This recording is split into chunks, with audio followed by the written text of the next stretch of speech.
Good day to you listeners. This is Jim the Keys Bartender. Yes, another greeting. I have a greeting for almost every day, don't I? Good day, good morning, good afternoon, whatever. I guess I shouldn't say any of that stuff because I don't want to give the impression I'm talking to you in the morning, but it is exactly right now. It's noon. And it is a beautiful day, once again, in Key Largo. The weather's dry, in the upper 70s. Perfect weather. My daughter, who's 14, is heading to the beach. And we've had these discussions before. If you are a follower of the Florida Keys and listen to the show, you know that we'll have about 43 islands in tandem in a row, connected by 43 bridges. And or is it 44? Because if you have 43 bridges, it would be 44. You wouldn't have it. Who knows? Depends on if the first one is coming off the mainland, coming on. Well, either way, 43 and 43. Now, most of these keys are way less than a mile wide. Some are only a couple hundred yards wide, or 100 yards wide when you go down them. If you're driving down US 1, there's some of them where there's 50 yards on either side, at most. And you could see Florida Bay on one side and the ocean on the other. So this morning my daughter tells me she's going to the beach. Now you think with us having either side right today, we are less than I'd say a quarter mile either way to the water's edge. But that being said, it's 50 miles to the nearest beach. How is that possible? Well, to inform you, there are very few natural sand beaches in the Keys due to the reef. Sand doesn't, by the process of waves, because of the reef, we don't get the wave action that piles up sand up on the beaches that you see on the rest of the coastal parts, where coral isles, and it's rough coral rock leading out into the water. So going out to the water, unless you're jumping into something that's already deep, you gotta it's not a real comfortable places around here to hang out on the beaches. But down in Marathon, there's Sombrero Beach. There's on the south of there's Bahia Honda, more of a natural beach, a natural coral beach. And there's small beaches on the bayside, which they're very nice. Some of those beaches are very nice, but I really like beaches that face the ocean. Call me a snob. Or call me an asshole. Oh, speaking of that, do I have my effects? Here we go. Call me a snob. Oh, I don't have Tina's voice here. I should add that. It's one of my locals. And we were commenting that people said, how did you get her recorded? And I said, I asked her to record it. Record the sound effect. And then I got her implicit permission to play it. So, the nearest beach to here, the good, decent beach on the ocean side, is Sombrero Beach. Some people may say someplace else, but there may be smoother coral beaches that you can get to. You can walk across, but I wouldn't walk across them without any, surf slippers, I think they're called. So yeah, it's a good hour and a half away to get to the beach down here. So that's why we're mainly a fishing place and a diving place. You don't hear people about, there's some people that do some windsurfing or kiteboarding. I think that would be more correct. But there's not a lot of natural sand beaches for you to do a little sunbathing. So sometimes when this season, there's just going to be so many numerous people coming down to South Florida for spring break. God, some of them may decide, oh, I'll just go down the Keys, check out the beaches there. Now, most of them will realize, just through word of mouth, there's no beaches in the Keys. They will heard it. But there's also people that don't listen to other people, and they're surprised. If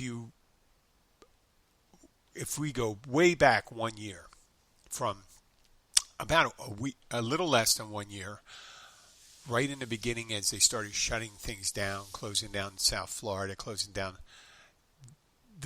before they put a blockade on Route 1 coming into the Keys and making it only for residents and people who have legitimate business down here, we had a carload. It was a family of French people, and they came, where's the nearest beach around here?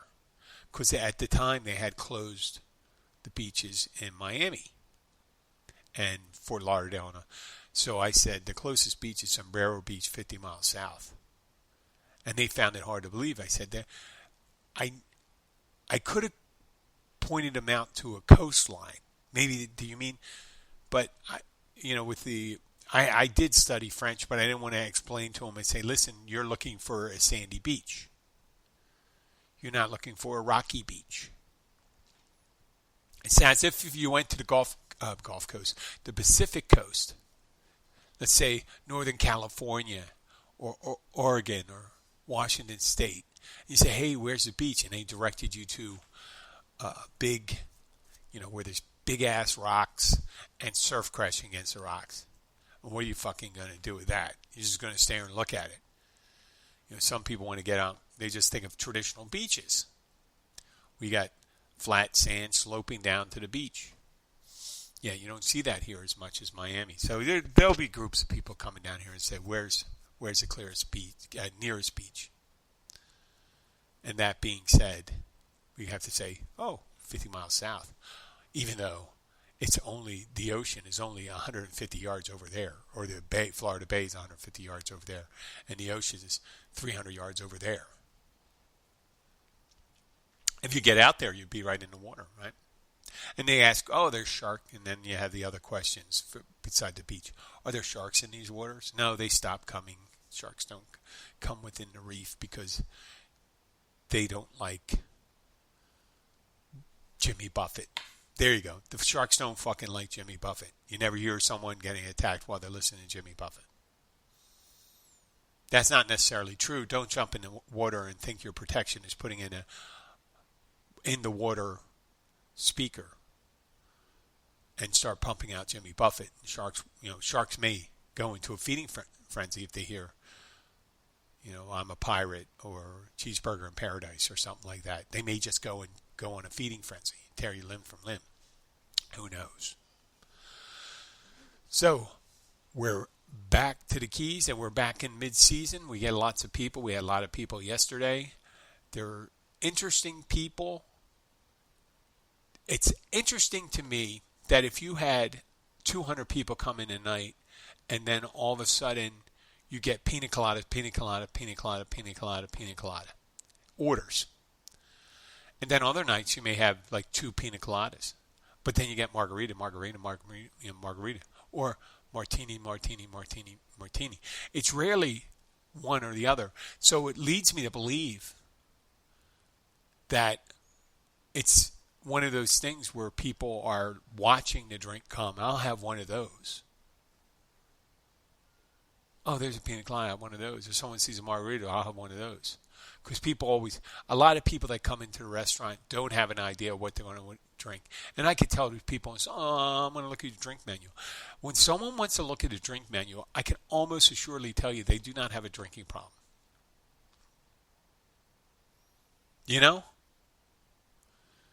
It's like someone that says, I'm going to look at your menu. I need to look at the menu before we come and eat. There's some people come in, they're going to eat no matter what. I'm in a restaurant. So I'm going to pause the show for one moment. We'll be right back. I know. How awkward is that? Let me play a little 2 minutes. We take it out.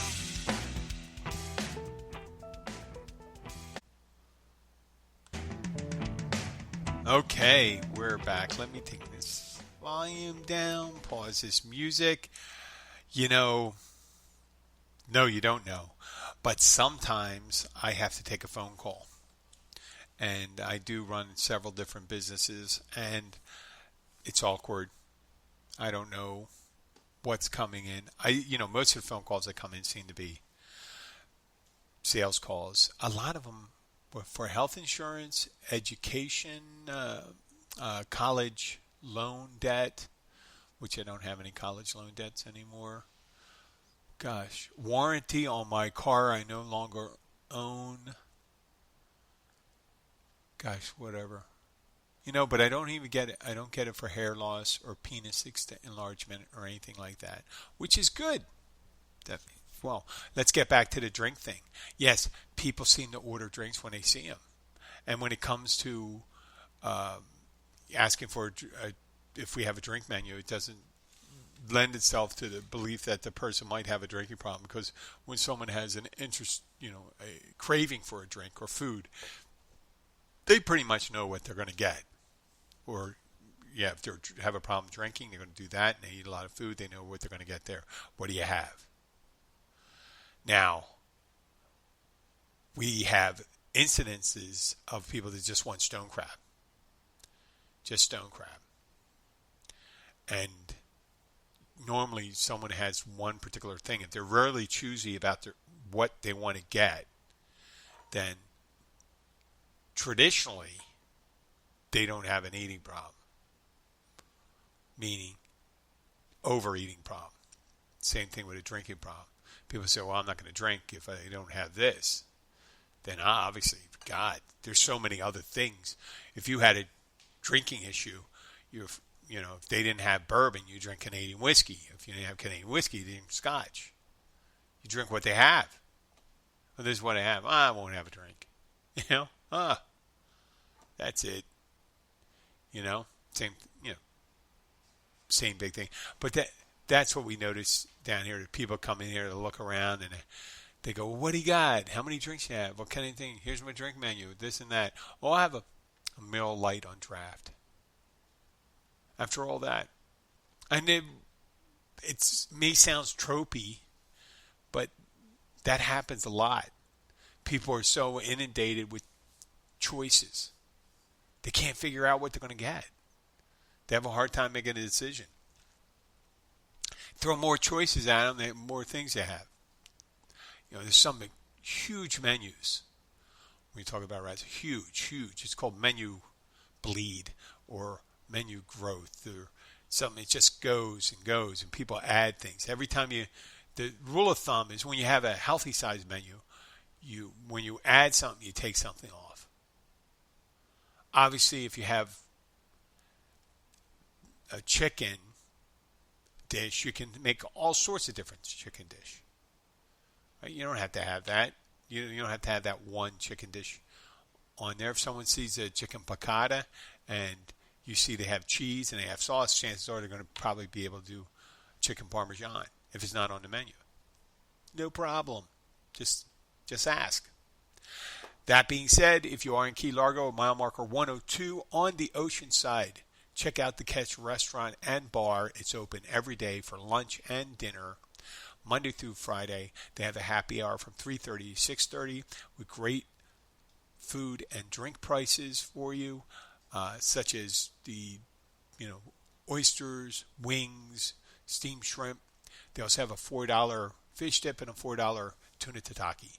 And if you have your own catch and bring it in, it's filleted. They'll prepare it many different ways. Well, many different ways you select. Usually, if you're coming with one portion, they'll make it one type that. But if you come in with 4 portions, you get 4 different preparations. Like that. Or you can get all one. It's your choice. And also, if you're not into seafood, I had people come in last night. They said, oh, you got a lot of seafood. Oh, you have prime rib on special. We'll have the prime rib.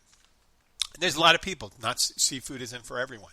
So come to the Catch, mile marker 102, Oceanside. And if you do stop by, tell them that the Keys bartender sent you. Thank you very much. Okay, we're back. I am also on a second thing.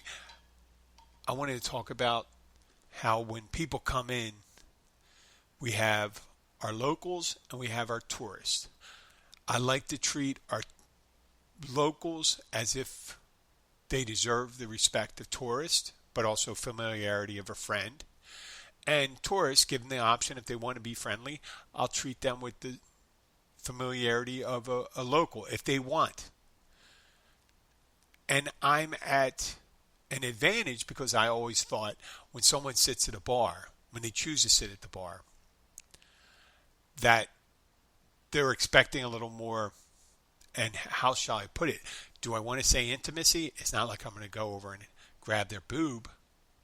I'm talking about conversational intimacy, a little familiarity. Hello, how you doing? Blah, blah, blah. So where are you from? Blah, blah.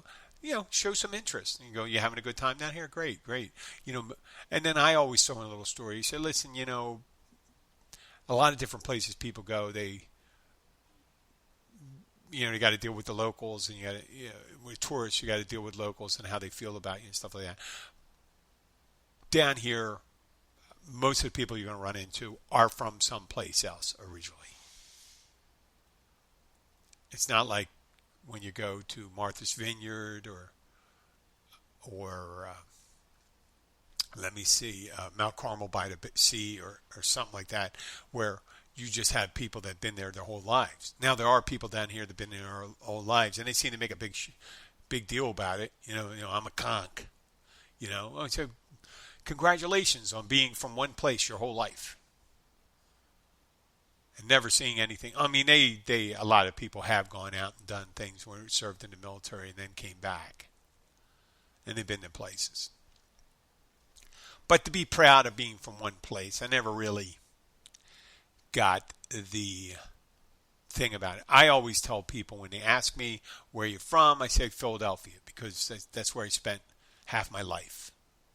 But I also spent it down here, obviously Florida, Maryland, North Carolina, California, New Jersey when I was very young, and in the summer times. In the summertime or summer times. Well, in the summer. And I appreciate being from other places. My wife's originally from Poland. She lived a year in Paris, and she spent over 27, 28 years in the Florida, most of her life in the Keys now. Spent over twice as much time here as I have. She knows all about it, knows people down here. I know a ton of people just because of the way I am. But when someone comes down here, I say, yeah, you can, the nice thing about it is so many people are from other places. It's easier to kind of find a cohort to hang out with, a clique, a group of friends. If you're fortunate, you can move among a bunch of different people because you don't want to stay necessarily static in one group, but it could be a fantastic group. There's groups of people down here that are very authentic and real, intelligent, and wise, and there's other people that you wouldn't characterize that way. I'm not going to go into detail about that. But I'm always fascinated by some people wanting to belong to a group that essentially, by their core beliefs, wouldn't necessarily seek them out. Like years ago, I never understood the log cabin Republicans. I understood that they had conservative fiscal policies and a laissez-faire government attitude. When I say laissez-faire, less restrictive management of business, let's say, or regulation of business. I do understand it, but I always thought since they identify as gay first, the log cabin,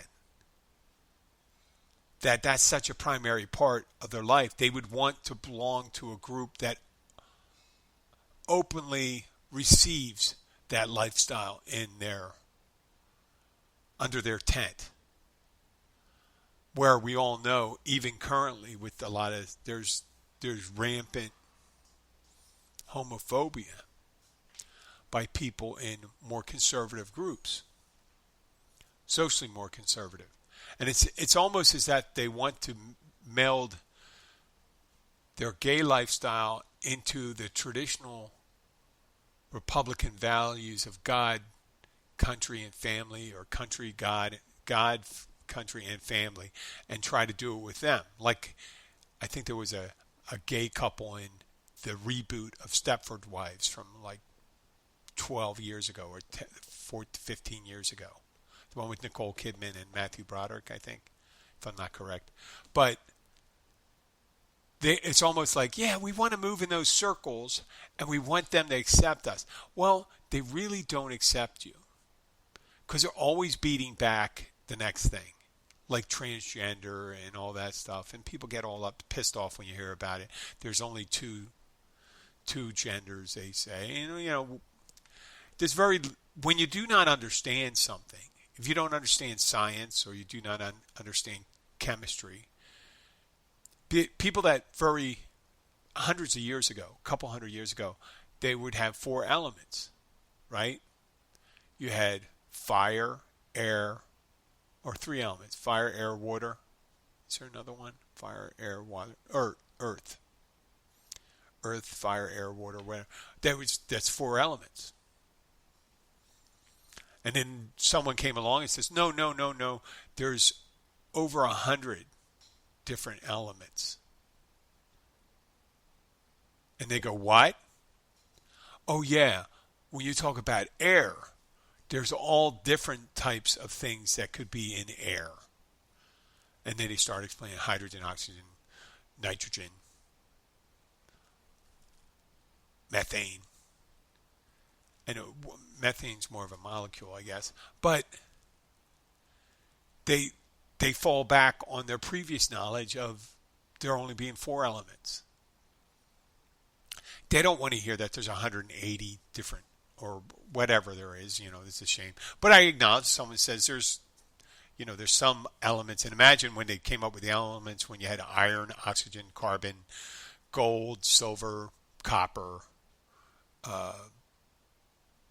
calcium, potassium, all those things. And then some people started coming around, like in the early 1900s, started saying, in the late 1800s, started saying, oh, there's other ones that are short-lived, they're radioactive, and they disappear after a while because they lose electrons and protein. And you go, what the fuck? What? There's other ones we don't know about either. There's other elements. They're temporary.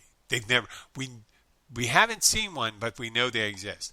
Well, that's an interesting concept, and they can figure that out. But people that don't understand it says, well, I don't understand this one thing.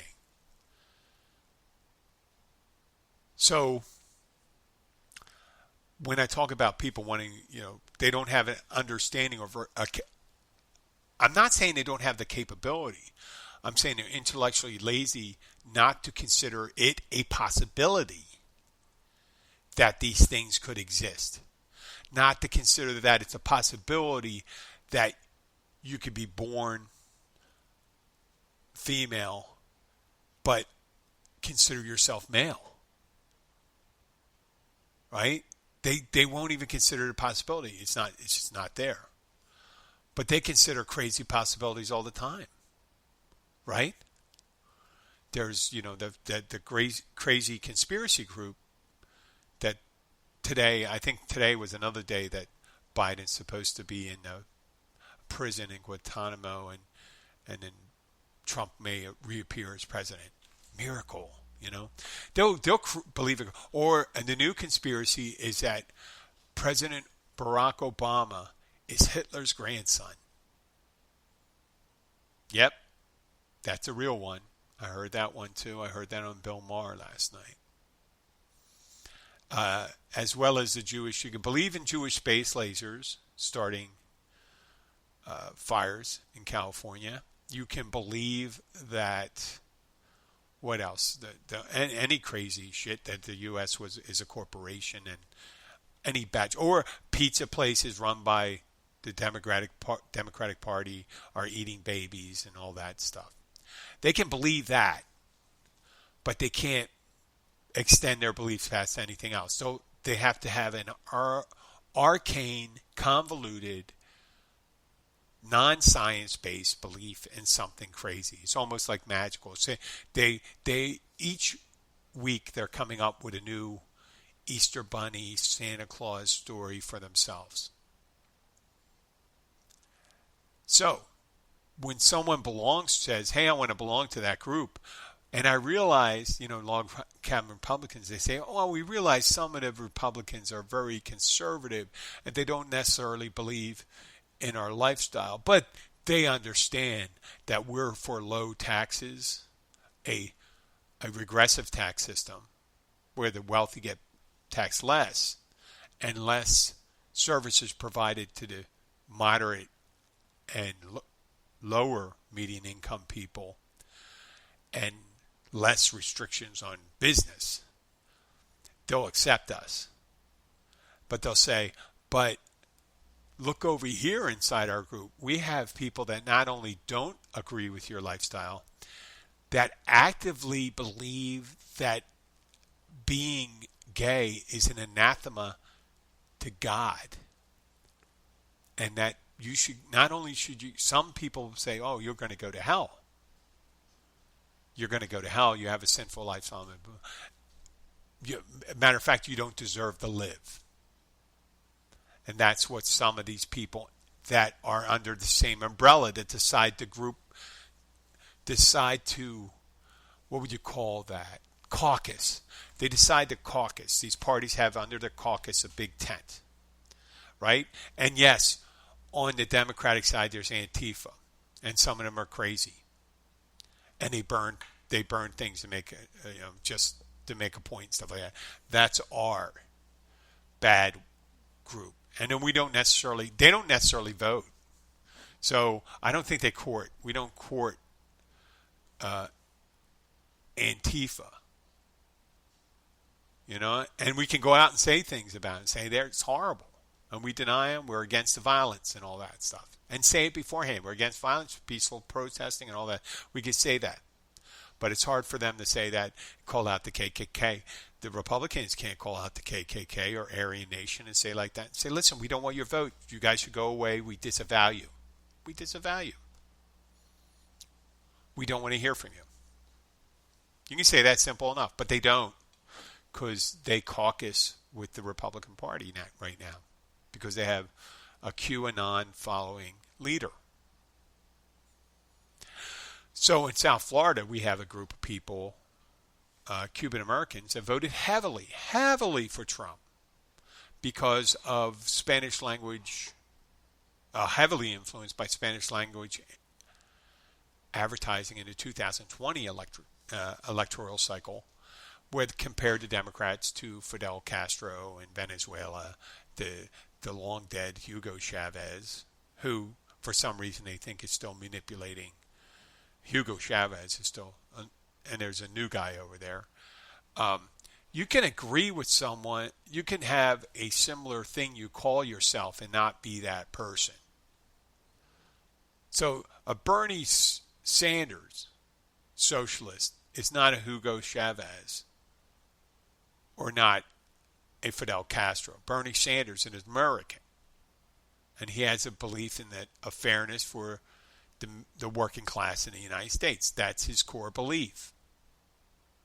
You don't have to go and say it's like this or like that, right? But that's what they heard. They're going to say, well, we left Cuba, we lost our land. They nationalized our industries, our property, and all this stuff. So we're not going to follow the Democrats because they're communists. Well, they're not communists. Far from communists. Matter of fact, the Democratic presidents since World War II were the first ones to really combat that stuff, with Truman with the Marshall Plan, Kennedy, and then Johnson in Vietnam, and Truman in Korea. The Democrats fought the Cold War as hard as the Republicans did, if not harder. And détente was originally with the Soviet Union, was originally brought about by Nixon, a Republican. So to call us the one that cozies up the communists, it's not true. And we're not really friendly with Russia if you consider the same oligarchy leadership of the Communist Party former is still kind of a leadership now. They just call themselves different. They wrap themselves in the envelope of the Russian Orthodox Church and call themselves, whatever they call themselves. But it's the new boss is the same as the old boss over there. Mainly most of the leaders are former government officials. Vladimir Putin used to be a KGB officer. Pretty high-ranking KGB officer for his age at the time. So, the people that got you to vote for Trump,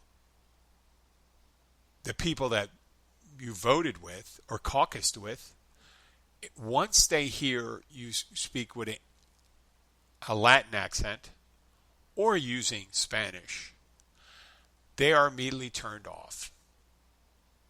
That's their thing. That is not your natural environment. The natural environment of the people you voted for are people that only speak English and sound and look like them. When you're voting, that's fine. If they had the opportunity, if they could win, they would get the votes from every group. Every group. And there'll be a significant group of the Republican Party that would want to see, as soon as they walk out of the booth, that buses be set up so they could take those people away to the places they didn't have to see them. And even worse, there's other groups that believe they should be just shipped back. They would say, hey, thanks for voting for us, and then they go and point to a questionable watercraft and say, now get your ass on that boat and get back to where you came from. They'd send everyone. Everyone that doesn't look like them, sound like them, believe in their Republican Jesus the way they do, or believe in their arrangement. Well, I don't. If you believe in Republican Jesus, you believe those ideas. That's the reason why you have some diehard Republicans not going along with this. You have Adam Kinzinger and like Romney and things like that are considered outliers. They're outliers of Republican parties. Traditional Republican beliefs, they're outliers. And they're the ones, Adam Kinzinger, Mitt Romney, Toomey from Pennsylvania and all that stuff. They're the ones, if you were a log cabin Republican or you're a Cuban Republican, that they go, yeah, it makes sense. It would make sense to vote for those guys because they are kind of inclusive. They're business conservatives. They don't have a hard feeling about race or lifestyle.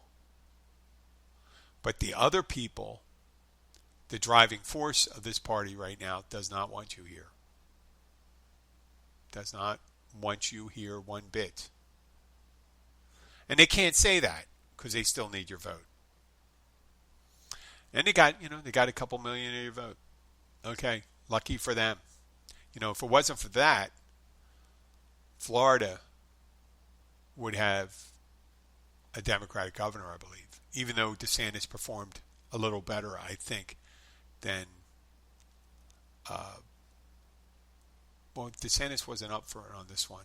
But the House Republicans, we lost a couple seats and a couple elections down here. So probably if it wasn't for people that were duped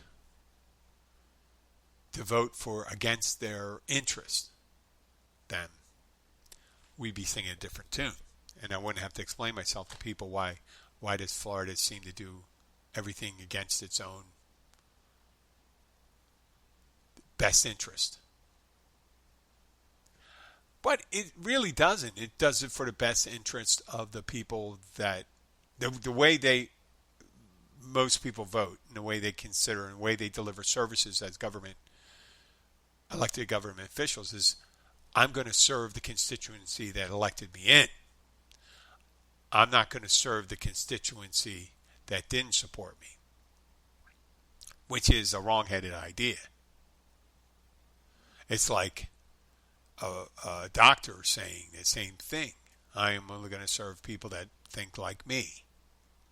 Or a police officer, people that only like me. You got to serve.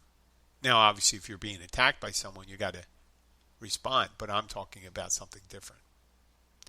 And to this day, I never understand why people belong to groups that really don't, to the core of their beliefs do not accept them. But you'll see it. They see it in the long run. And I'm shocked. I'm shocked, I tell you. But try to, if you're a different kind of person, try to follow in a group. And, it's like the one black guy in a group of white friends. If they don't have another friends, they all start talking shit about the black guy and making fun of him or something like that. You know what happens.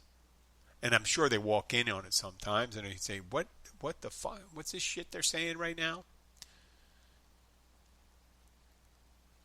That's it. That's it in a nutshell. I'd like to thank you for listening. Please share the show with your friends. Like us on Facebook. I said Instagram, but I don't do a lot on Instagram. But I'm on Instagram, on Twitter. I know you guys probably don't have a lot of time to do all that stuff, but I don't know how you get my show, how you listen to my show, how many actually listen to my show. I know there's someone in Hardyville, South Carolina, that's downloading a shitload of my shows. I appreciate that. Bayview, Ohio, Iowa, North Dakota, Alabama, Florida, North Florida, Georgia, New York, Central Village, New York, Washington, Virginia. Not Washington, D.C., Washington, Virginia. Someone that absolutely loves your show. I appreciate you listening. Please share with your friends. Get me more listeners. I'll talk to you later. This is Jim the Keys Bartender signing out. Let me get the music on. Here we go. Bump, bump.